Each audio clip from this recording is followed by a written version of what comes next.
Hello, my name's Gavin Boyter. Welcome to my channel. Today I am not going to read a story. I'm going to give you another little insight into an important aspect of short story writing, which I have sort of come to understand in the course of writing all of these stories, and just some thoughts on a maybe under-examined aspect of writing, mostly because it's a sort of instinctive thing, these choices I'm about to discuss. So the subject today is person and tense. There are two different aspects of how you tell a story, and they're both equally important, and there are different ways obviously to address a piece of narrative according to which person or which tense you choose. So to take person, first of all, obviously there are three standard persons in which one can tell a story. The most obvious of it, there are two main ones, and there's a third one which is kind of quirky and unusual, but I'll take them in order of perhaps what you're familiar with. First person is obviously a story, a narrative that is I am, or I am going, I'm doing this, I walk to the door. No, I hear a knock on the door, I answer the door, my brother is standing there covered in rain. Covered in rain? Strange expression. Anyway, you know what I mean. Everything is I am discussing what is happening to me. The author of the story is becoming the protagonist of the story. Now that doesn't mean to say that there's only one voice in that story. It might be a case that you divide the narrative into several first person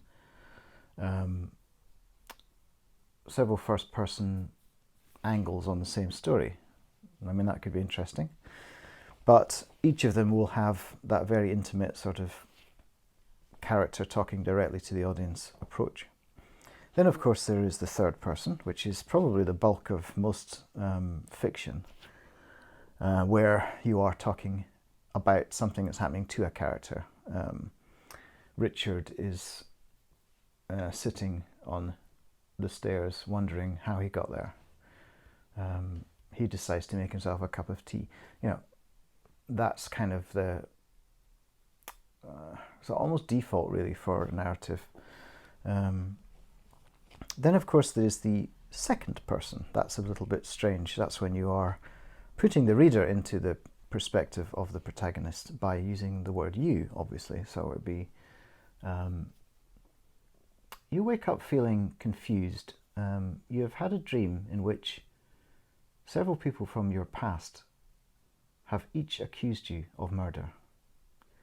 So, I mean, this is an unusual mode. It's not one to be discarded entirely, because it can be very interesting from a reader's perspective. The reader has to do a little bit more work because they are forcing themselves directly into the head of the protagonist. The author is effectively saying, you are the protagonist of my story. So it's quite a sort of brave and bolshy move to use the second person, but it can feel a bit gimmicky. But I'll go into that a little bit more as I talk in more detail about each choice. So the benefit of the first person narrative is it is more intimate and immersive. Obviously, if you are effectively telling a story as if it's a piece of autobiography, you are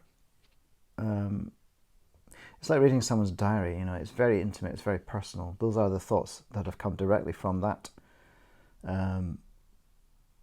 person's experience, and they are being presented to you. It's quite immersive, obviously. Now it does entail a slight limitation in that obviously you will generally only be able to describe things that one person will have experienced or will be experiencing. Now, that doesn't mean to say you can't use different time frames, because you can use hindsight. You can have someone describe what's happening to them and then say, they could be describing the story from a future perspective. So if you were writing a story from the perspective of an old man looking back on his childhood and telling the story of what's happening to him in his childhood, you can use two tenses. You could perhaps use what's going on in his life now, intercut with the story that he's telling. In both cases, obviously, you're still using I. I'm tired this morning. I'm not sure I'm going to be able to finish this story before time catches up with me. You might say, but you cannot step outside of that person's personal experience, other than what they conjecture about what someone else is thinking. So when they're describing an argument, they're describing their side of that argument and what they observe of the other person's reactions. Unless you're going to do something peculiar where it's a first-person narrative from the perspective of a god or perspective of a telepathic being that can inhabit different minds. It's within the realms of possibility. Could be interesting. Who knows? A further question transpires about how truthful that character is, because the naive assumption of the reader might be that the person is honest and truthful. That's probably what most people would imagine when they're reading a first-person narrative. However, they may be either untrustworthy, they may be trying to fool the reader, or they might be just simply not self-aware, or not sufficiently self-aware. So they're describing things from their perspective. But nevertheless, the writer is giving you enough to go on to suspect that they may be wrong. It's a very difficult but interesting trick. One novel that does this brilliantly is We Need to Talk About Kevin by Lionel Shriver.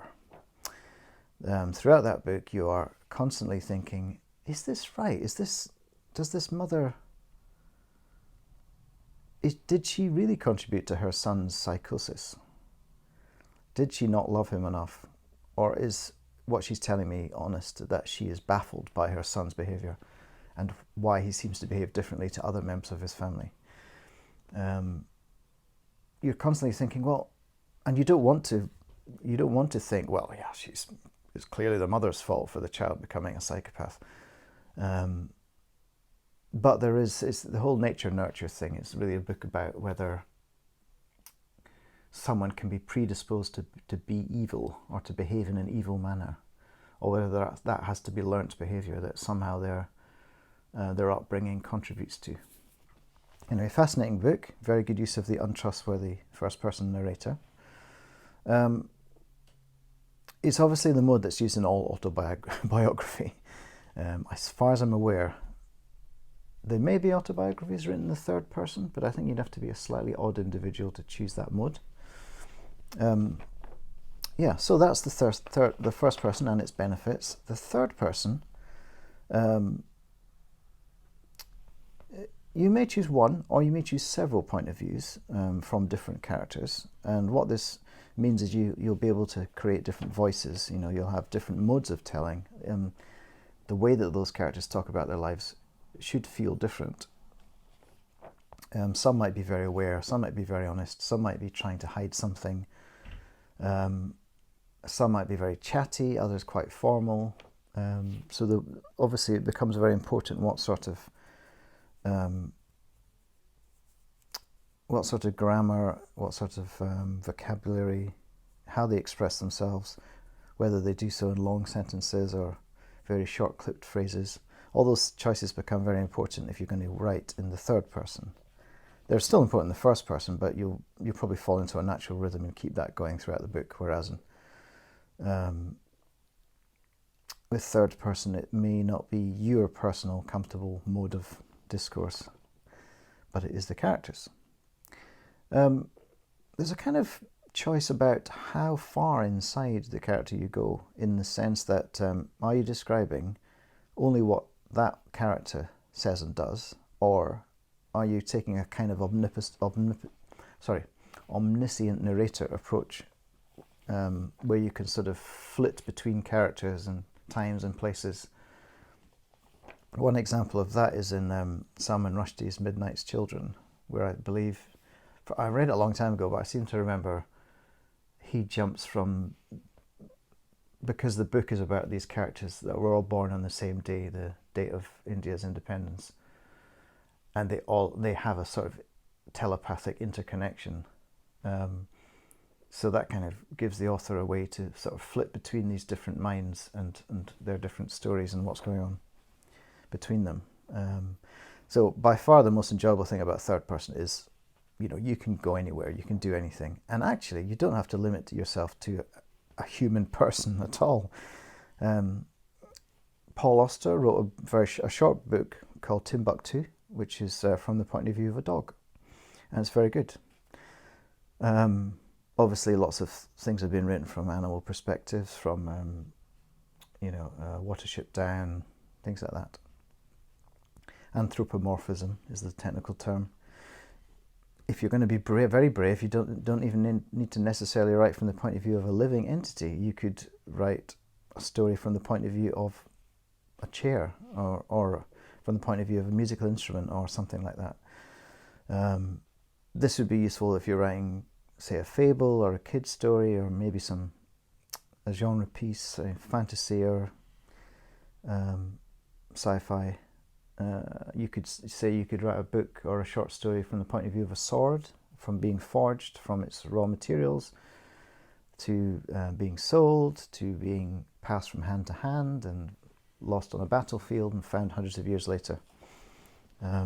This would actually be quite interesting in a short, probably less successful in a full-length novel or something, but with short stories you should feel free to be able to experiment with telling stories from perspectives that you would never otherwise encounter. And this brings us on to the second person, which is rare, but not as rare as you might think. It can feel a bit gimmicky, because obviously you're writing, you're saying you're constantly going, you do this, you cross the room, your heart is thumping, you have no idea what awaits you on the other side of that door. You are encouraging the reader to really put themselves into that story, but in a slightly aggressive way. It can feel a little bit forced, like you don't have a choice, I'm making you do these things, like the really sort of puppet master kind of form of storytelling. It's better in short fiction. There is one novel where I believe every other chapter is written from the second person, and that is Ian Banks' Complicity. And it works really well, because what he's doing there is he is making you complicit in the acts and thoughts of a serial killer. So he puts you into the shoes of this person doing these awful things. It's quite hard to read at times, because you're sort of going, no, I don't want to do that, I don't want to. But he's making you imagine yourself doing horrific things. Then you get the grateful release of the next chapter being back to a third-person narrative again, of the officers, I believe detectives, trying to track this character down.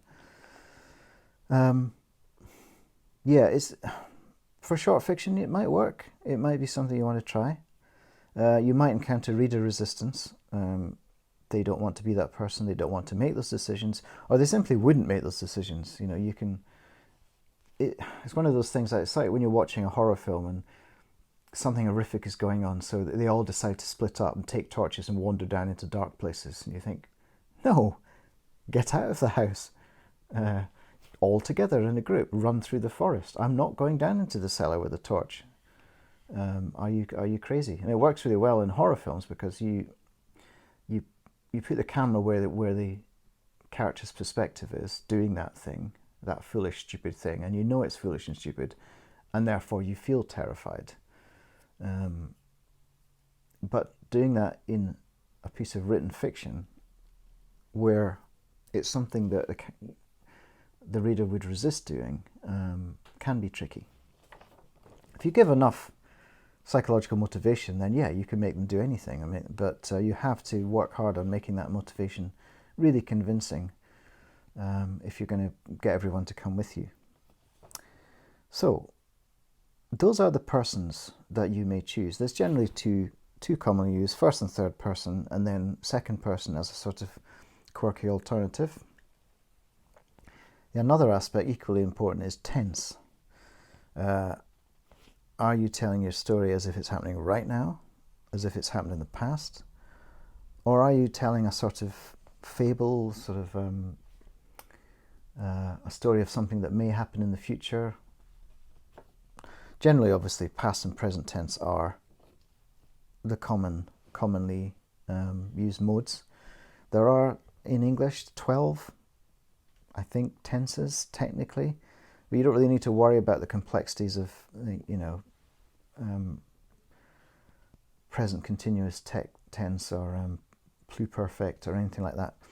Just, the common sense application of the word of tense is what I'm talking about here, really. So we have the past tense, Louisa walked. We have the present tense, Louisa walks. I would tend to avoid using Louisa is walking. It's kind of feel a bit amateurish if you're constantly saying, John is brushing his hair. He is simultaneously looking out the window and wondering what to do with his day. It's weird. It's just putting those is words in, putting those extra unnecessary verbs in. It just gives it a stilted feel, and it's not required. It's much more immediate if you go, John brushes his hair, straight action. He looks out the window wondering what to do with his day. There's nothing between the reader and the action there. It's happening now, and we're in the moment. We have the past tense. Obviously, the thing about the past tense is it's fixed, generally. I always say generally because there is always a little piece of fiction somewhere that's doing something clever and cunning and different. And if you're writing science fiction, then who says the past is fixed? Who says just because it happened, it's always going to have happened that way? But that's a question for another day. There is the future tense. Louisa will walk.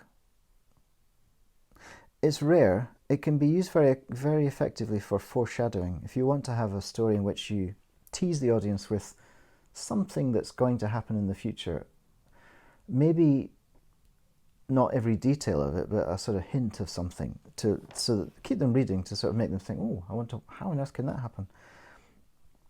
It's very good for, as I say, describing prophecies, or it's used in fantasy genre quite a lot. There's always for people fulfilling prophecies or being told. I mean, it's used in Macbeth. Shakespeare uses it when at the beginning of Macbeth, the witches basically tell him what's going to happen.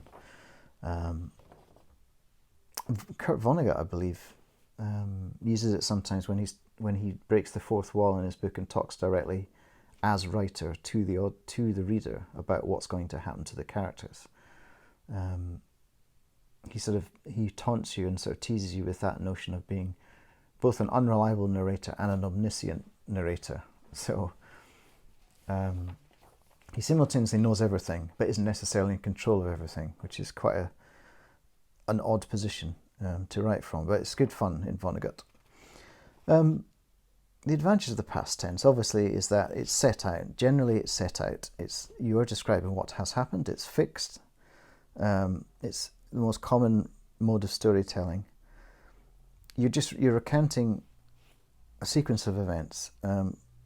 Now, what you can do, of course, is have a bit of fun with different versions of events. So, although there is perhaps an objective truth, what you're describing is multiple subjective versions of that truth. So, say you had a traffic accident witnessed by 3 or 4 different people, all describing what happened up until that moment in their day when they witnessed this accident. Somebody may have seen the driver on a mobile phone. Therefore, for them, the driver was responsible for the accident. They should have been paying attention. Another person didn't see that. They saw a runner not look where they were going and just run out across a junction and be hit by a car.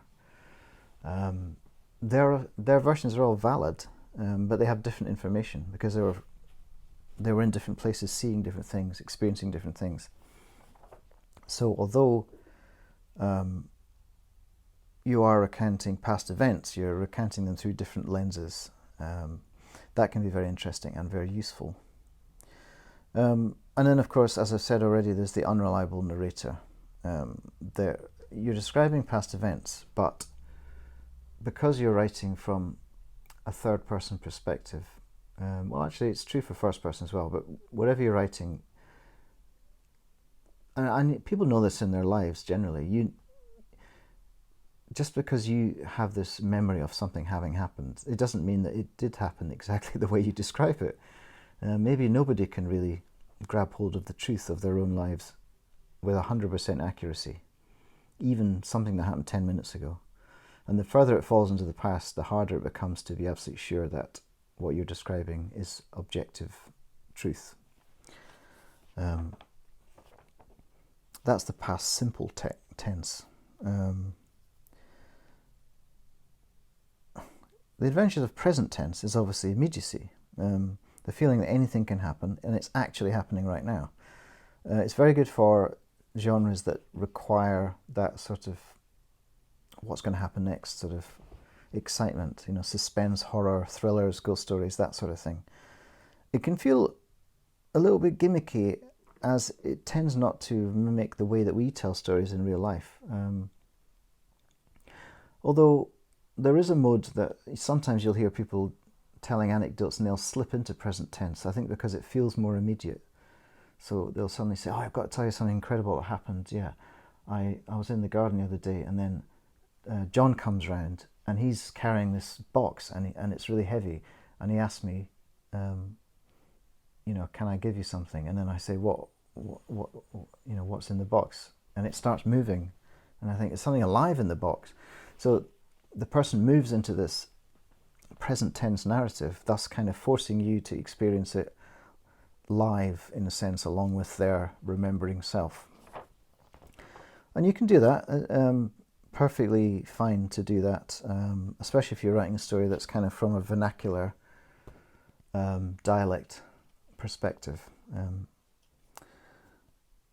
Yes, so that is a very good use of present tense. It can feel a little gimmicky, I suppose, at times. It's a personal choice. A lot of these things are instinctive personal choices.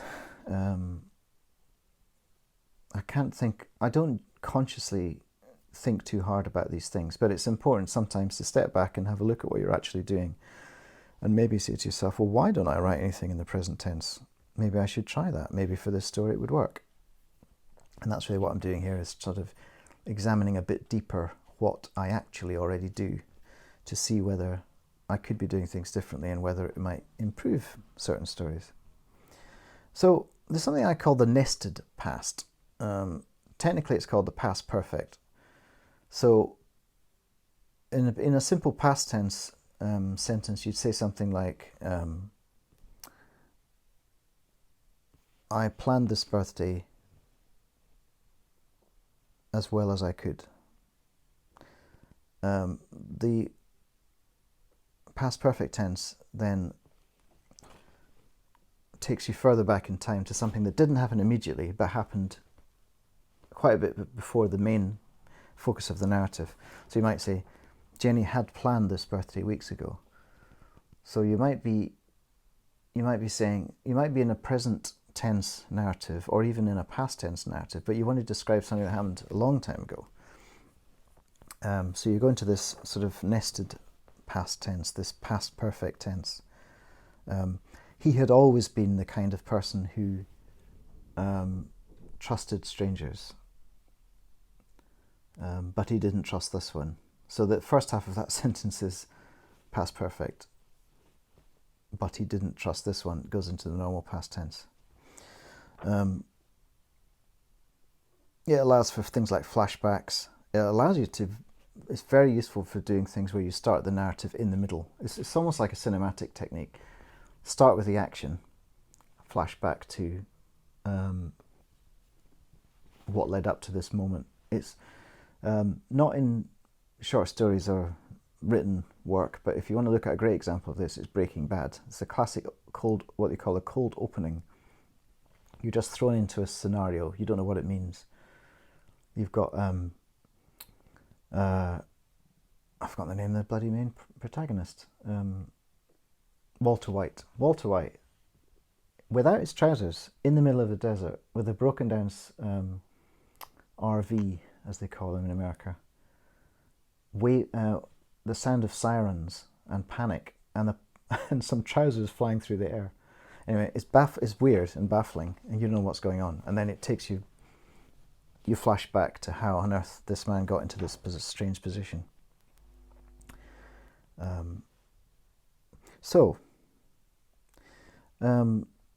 To summarize, there are 3 persons and 3 tenses generally, but you're probably only going to use 90% of the time 2 of those persons and 2 of those tenses, which gives you 4,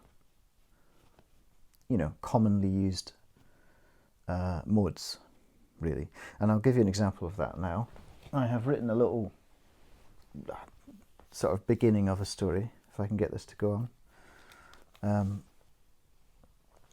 From those 4 modes, those 4 combinations. Hello? Yes. So I will read you each bit, prefaced by the person and the tense that I'm using. So this first one is first person, past tense. I was doing a spot of desultory gardening, an act of desperation occasioned by the boredom of 12 weeks of COVID-19 lockdown, when my spade hit something metallic, and I made first contact with the object, the thing I still don't have a name for, the thing that sings to me at night. And now third person, past tense. Leonard Spinks was reluctantly gardening, forced into this uncharacteristic activity by the growing boredom of having been locked in his house for 12 weeks, when his spade clanged off the surface of something metallic. Digging deeper, he unearthed a smooth black metallic surface, but couldn't locate its edge.